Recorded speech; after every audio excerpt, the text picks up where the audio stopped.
All right. Hey, sports fans, PB&Z Sports Chaos. We are coming back at you again. This weekend show, it is the Final Four weekend. I know there's no basketball, but we are going to talk a little NCAA hoops for you.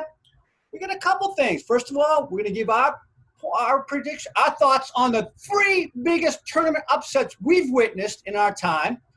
We're going to comment on this big thing that happened to ESPN this past week when they did their 64 all-time greatest players, and they brought it down to one, a lot of controversy on that. And then we will tell you who we believe is our Elite Eight, our best 8 college basketball players that we have ever seen in the game. All right, PB, you got a beer for us this week? Yeah, actually, since I'm down in Florida and been down here for quite a while, we have a terrific IPA out of a brewery called Saltwater Brewery.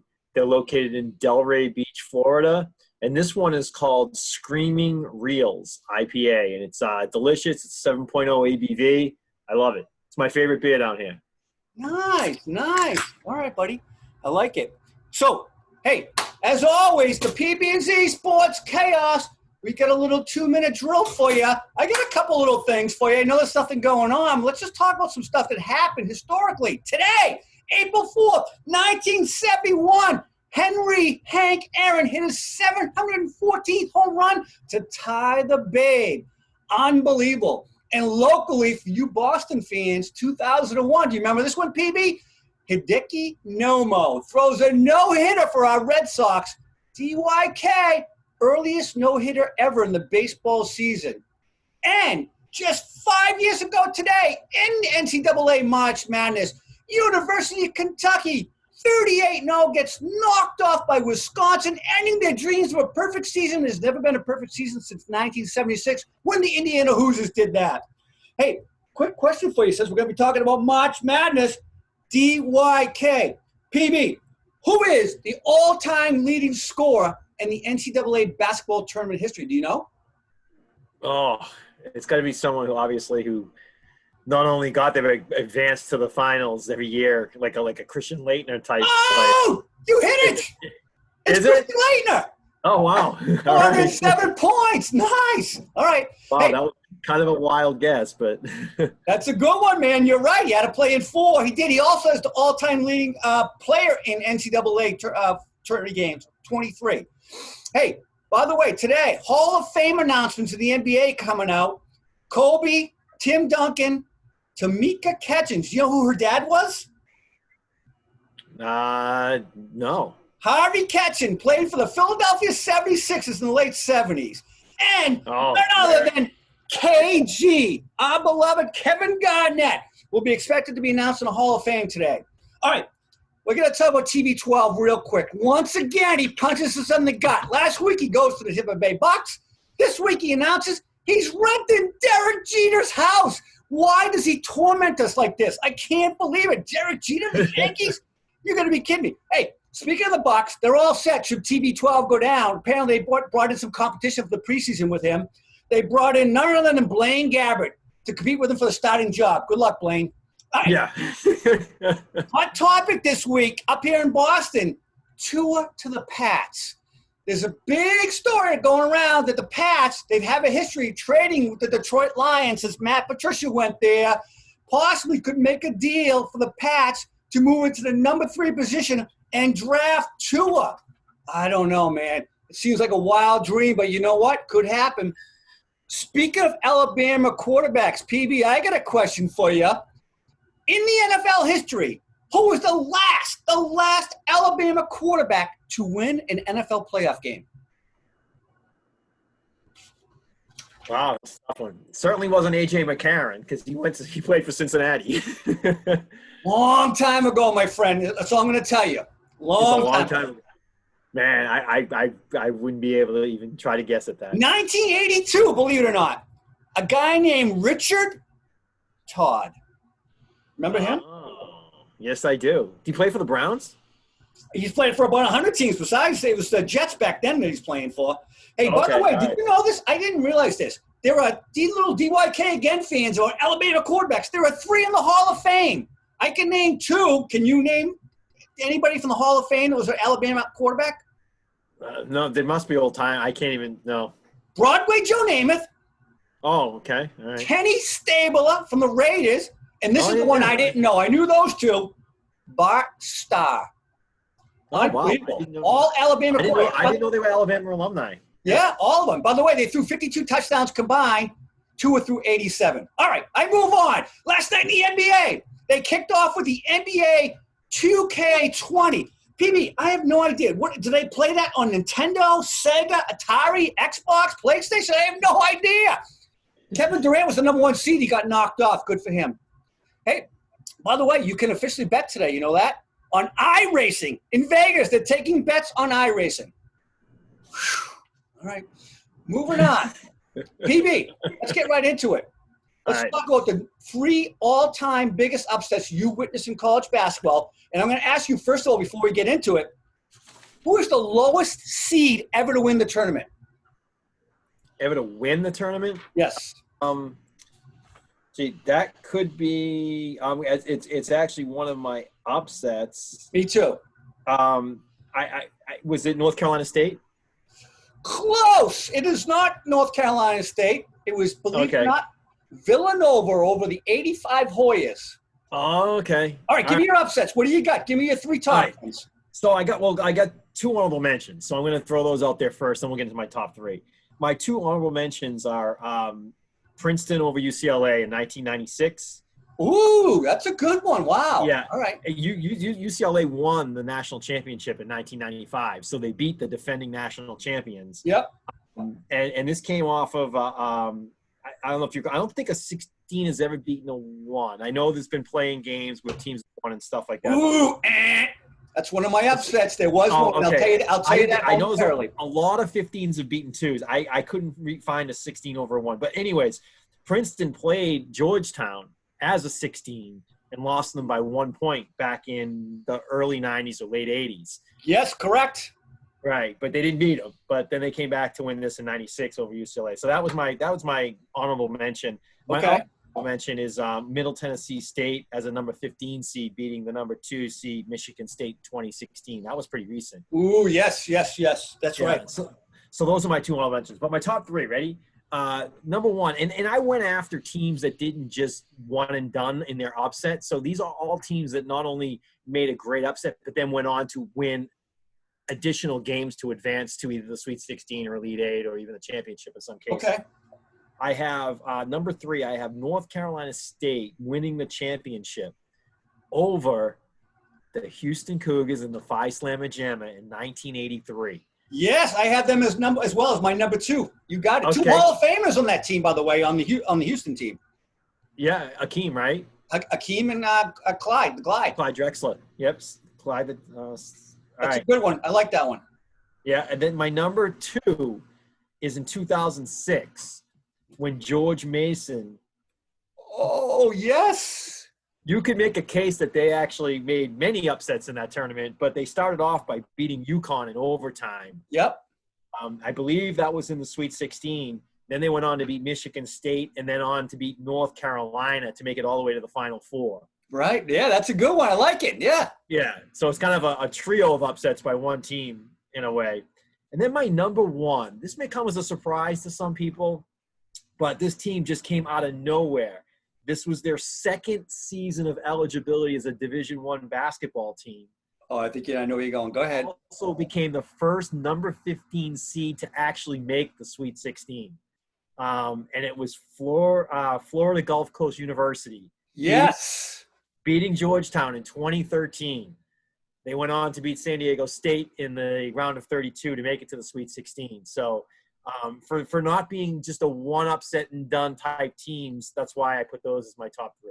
By the way, who's one of their most famous alumni? He's a pitcher in the major leagues. Out of Gulf Coast? I don't know. Who is it? None other than Boston Red Sox, Chris Sale. Oh, okay. Nice. All right. Hey, I got the one for you, buddy. You said a 16 beating a 1. It happened. It just happened in 2018. University of Maryland, Baltimore County, the Retrievers, they beat number 1 Virginia, who won the title the following year, but they beat Virginia in 2018. I did not see all the game. I only caught ins and outs of it when TNT would flash to it. But I did see parts of that on the TNT Flash. And that was the first time that ever happened, right? First 16 ever. You're right. Correct. Number 2, I'm with you. North Carolina State over that number 1 Houston team. Houston was so dominant. 5-slammer jam. It was unbelievable. At the time, Houston was a 6 seed. That was the longest shot. However, my number 1 upset, 2 years after that, 1985. I remember watching the game like it was yesterday because I loved the Hoyas. They were so invincible. Georgetown, number 1 in the country, with Patrick Ewing from Cambridge, Massachusetts, already won the title the year before. They lost to the Villanova Wildcats, number 8 seed. Villanova Wildcats beating Georgetown. Most incredible upset I ever saw, I think, until the Buster Douglas fight. All right. Hey, by the way, my little honorable mention was the 91 Duke team. They beat number 1 UNLV in the semifinals. What was interesting about that was the year before, UNLV beat them by 30 points in the championship game, and they had the exact same teams come back the following year, except for one player, a freshman by the name of Grant Hill, was on Duke the following year. That was the difference. All right. Hey, let's get into let's talk about this college basketball all-time players. But I got to ask you another quick little DYK. I got a lot of them today. PB, what was the most watched NCAA game ever? To this day, it's still unbelievable. I'm going to probably say it's like a North Carolina Duke type game in like a semifinals or something like that. But I don't know. You let me down. It was none other than Magic versus Larry, 1979. Still the most watched game ever. Wow. And it changed basketball. All right, let's get right into this thing. This whole college basketball, they did a round of 64, a little bracketology thing. I got one thing to say. As I looked at these ratings, I have one caveat in my mind. In order for you to move on, if you had won a title and the other person didn't, you should have moved on. That was my only caveat. They had Jordan beating Bird, and, of course, Jordan did win a championship. I will add this. He won his championship in 82. He had Sam Perkins and James Worth, the upperclassmen on the team. I believe he was a freshman at the time. Those 2 guys were on the team. Jordan never went back to the finals after that, even though he was the player of the year in 84. Bird, of course, he had that magical game we just talked about against Magic in 79. He averaged 33 points a game in his career. Certainly worthy, but never won a title. All right, PB, here we go. Let's just talk about from the Elite 8 on, all right? And I think you have a couple thoughts about the undercard, if you want to just share them real quick with us before we get to the Elite 8. Anything you saw in the first rounds that kind of stood out to you? No, I mean, there was some people that I thought were rated lower than they should have been going in, but give me a name. Give me a name who you thought was rated too low. Like an Akeem Olajuwon as an example. He was a 7 seed. Yes. You know, I thought from a female perspective, maybe this is because it's so fresh and just watching her dominance in the last couple of years. Brittany Griner for Baylor, she was a 13. That's a good one, yeah. I haven't seen someone dominate, college basketball as much as she did in the last couple of years. So I agree on that one, yeah. All right, let me ask you a question. Let's get right into this. The Elite 8. We'll start out with the West. They had number 9, Shaq, playing number 10, Dwayne Wade. What is your thoughts on those 2 guys and how they got to the Elite 8? Yeah, I mean, low seeds, right, to advance. Yeah. I look at this whole thing that ESPN did. I think it's fun. It's something to keep people occupied during, the time of the tournament being canceled. But it turned into a popularity contest. I think the more popular the player, the more well-known the player was, the more likely they had a chance to advance. And this would be a perfect case in point. I would agree with you. I will add, let me just give you 2 points on that, all right? First of all, I don't know how Shaq gets there. He had to beat a guy named Lou Alcindor. Do you know who that was? Kareem Abdul. Kareem Abdul won 3 titles in 3 years. Back then, freshmen couldn't play varsity basketball for the NCAA. He had 2 losses in his entire career. And Dwayne Wade had to beat, of all people, Diana Taurasi, who I believe to this day is the most competitive athlete I've ever seen, man or woman, and won 3 titles. So I don't know about those 2. I think those 2 should not have gotten. There's no way Shaq gets over Kareem. Do you agree? Yeah, I agree. And you know what? In the poll, he was called Lou Alcindor. He wasn't called Kareem Abdul-Jabbar. And I think if the name Kareem Abdul-Jabbar was on the voting, good point. We would have advanced just because more people know the name. That's what goes back to my popularity contest theory. Good point. All right, here we go. In the East, it was none other than Mr. Bird at number 3, playing number 9, Allen Iverson. Thoughts on those two and thoughts on that East bracket in itself? Yeah, I mean, obviously the number 1 and 2 right there were eliminated. Bird getting all the way to the elite, again, more of a popularity contest than anything else. And Allen Iverson, big market in Philadelphia, may have gotten some votes there. He was an iconic player in his own right, maybe for not the right reasons, but I could see them two making it. So, you know what? Bird, maybe. Iverson, here's my problem with Iverson. He had to beat 2 people who had multiple titles. Bobby Hurley, 2 titles for Duke, playing on those Christian Laettner teams.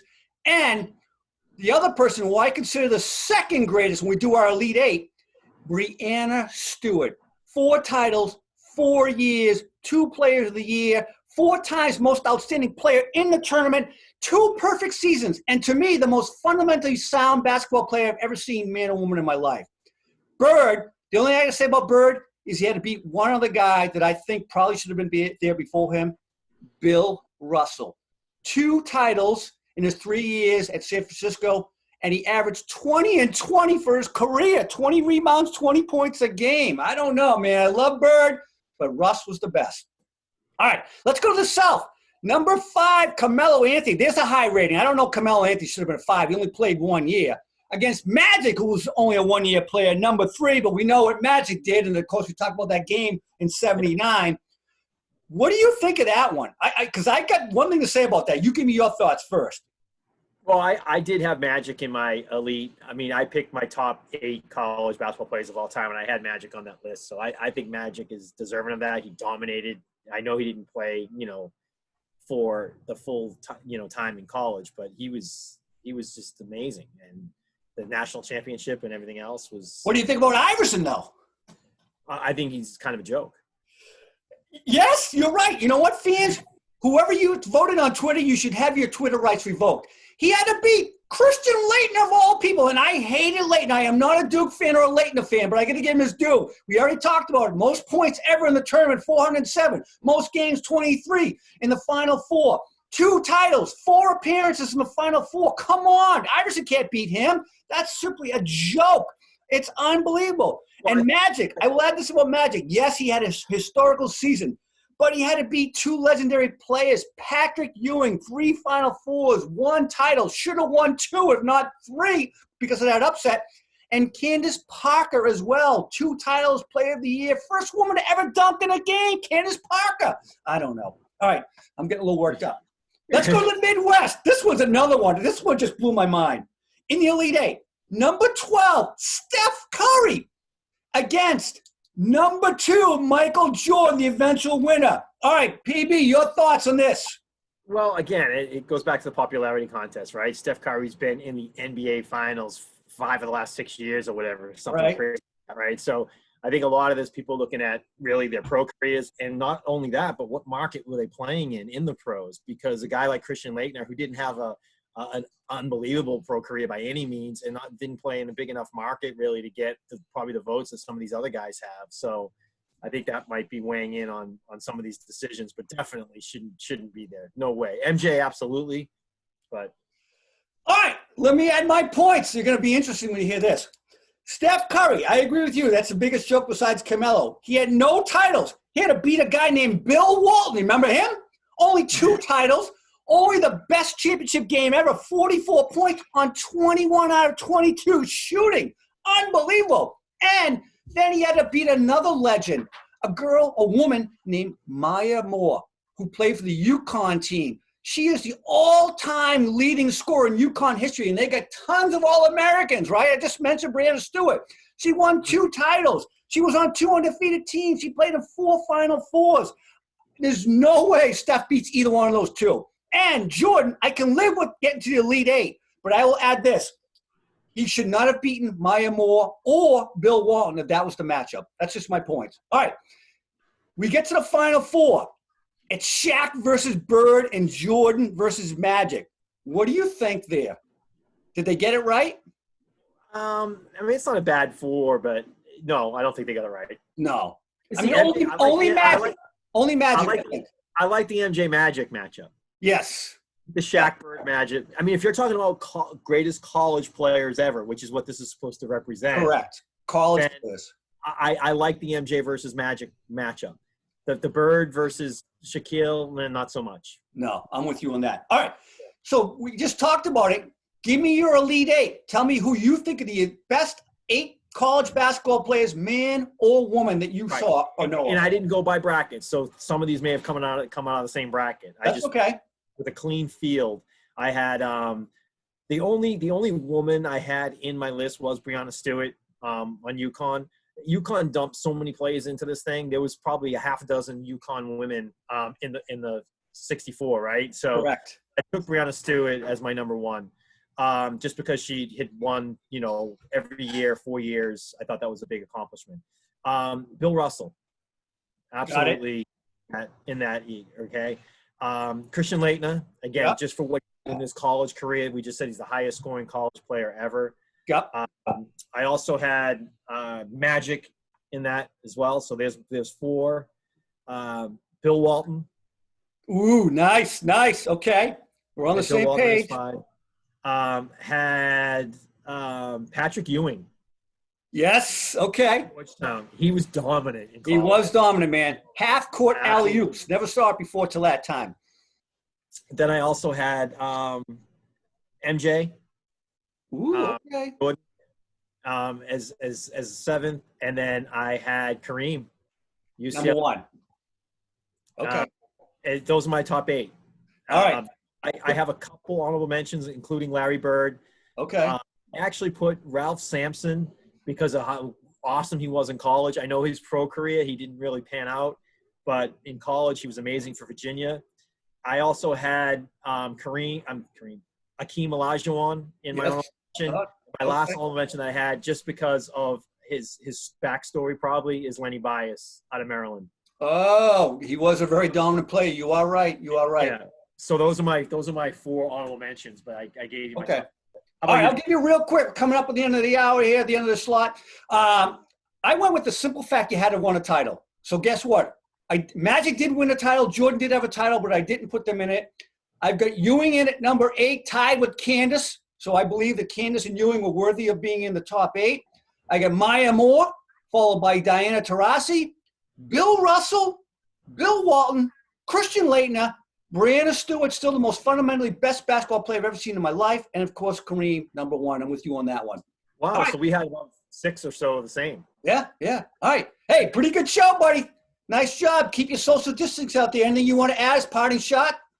I do want to add some parting shots. Go ahead. I'll give you a couple of jokes that I thought were in that pool of 64. Oh, all right. I think Duke loaded up way too many of their players. Guys like Shane Battier, J.J. Redick, Grant Hill, Bobby Hurley. They just because they played for Duke, I wouldn't have put them anywhere in that field. Another guy who all won titles except for I think J.J. I don't know if J.J. won a title. Marcus Camby too. I thought was kind of a joke, right? Ooh, I'll tell you what. He had a magical year. The year they went to the Final Four. I know the end they was revoked, but okay. That was just couple things I wanted to throw in there with that pool. Anyways, coming to you from Florida again. We'll be here next week, and we'll probably have some more updates for you on NFL, right? Yes, sir. All right. Fans, signing off.